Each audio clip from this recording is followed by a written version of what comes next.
ہم اتنے بغیرت ہو گئے کہ آج قرآن اور حدیث سننے آتے ہیں تو ہمارے منہ کے اندر گٹکا ہوتا ہے. جس مجلس میں فرشتے نازل ہوتے ہیں اس مجلس میں بیٹھ کر ہم تمباکو کھائیں, سگریٹ پئیں. مسلمانوں, تمہاری غیرت کو کیا ہو گیا ہے؟ شراب کیا ہے؟ تمباکو کیا ہے؟ آؤ ایک حدیث دیکھ لو. اللہ کے نبی فرماتے ہیں کل مسکر خمر وکل مسکر حرام. ہر نشہ کرنے والی چیز شراب ہے. وکل مسکر حرام, اور ہر نشہ کرنے والی چیز حرام ہے. شراب صرف وہی نہیں جو بوتلوں کے اندر ملے, بلکہ ہر وہ چیز جس کے اندر نشہ ہو وہ حرام ہے. چاہے وہ زیادہ, اس کے زیادہ کھانے سے نشہ ہے یا اس کے تھوڑے کھانے سے نشہ ہے. اللہ کے نبی فرماتے ہیں من اسکر کثیرہ فقلیلہ حرام.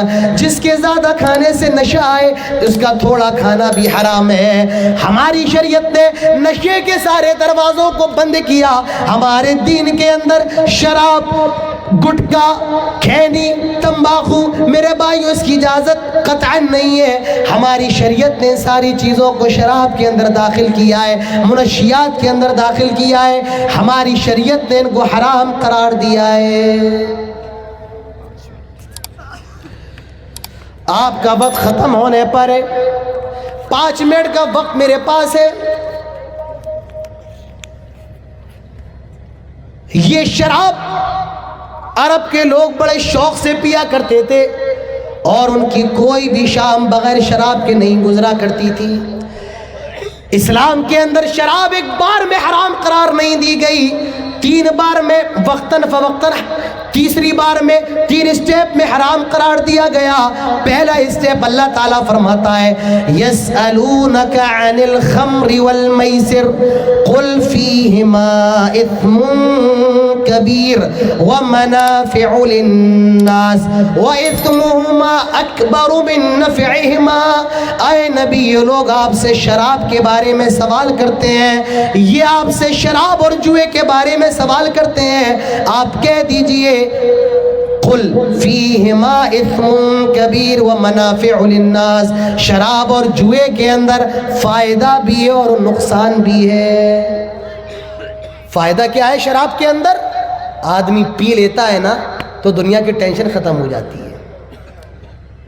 بیوی سے جھگڑا کر کے آتا ہے اور پی لے, جھگڑا بھول جاتا ہے. تو فائدہ ہے کہ نہیں ہے؟ جسم کے اندر بھی طاقت آ جاتی ہے شراب پینے سے. تو فائدہ بھی ہے لیکن نقصان زیادہ ہے. آدمی جب شراب پی لیتا ہے, نالی کے کنارے پڑا ہے, کتے اس کے اوپر پیشاب کر رہے ہیں, اپنی بہن اور بیٹی میں فرق نہیں کر پاتا ہے, اپنی بیوی اور اپنی بہن میں تفریق نہیں کر پاتا ہے. تو نقصان بھی ہے, نفع بھی ہے, لیکن نقصان زیادہ بڑا ہے. پہلا حکم ہو گیا کہ فائدہ بھی ہے اور نقصان بھی ہے, لیکن نقصان زیادہ ہے. اب اس کے بعد کیا ہوا؟ ابھی بھی لوگوں نے شراب نہیں چھوڑی ہے. حضرت عبد الرحمن ابن عوف کے گھر میں شراب کا دور چل رہا تھا. لوگ شراب پی رہے تھے, مغرب کا وقت ہوا, نماز پڑھنے چلے گئے شراب کی حالت میں. امام صاحب نے نماز پڑھائی اور سورہ کافرون پڑھانے لگے. کیسے پڑھانے لگے؟ قل یا ایھا الکافرون لا قل یا ایھا الکافرون اعبد ما تعبدون. اب غلطی کیا کر دی انہوں نے یہاں پر؟ غلطی کیا کر دی؟ قرآن کی آیت اس طریقے سے ہے قل یا ایھا الکافرون لا اعبد ما تعبدون. آئے نبی کہہ دو, آئے کافرو جن کی تم عبادت کرتے ہو ہم نہیں کرتے ہیں.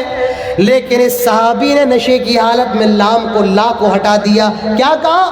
قل یا ایھا الکافرون اعبد ما تعبدون. آئے نبی کہہ دو اے کافرو جس کی تم عبادت کرتے ہو ہم بھی اس کی عبادت کرتے ہیں. معنی بدل دیا.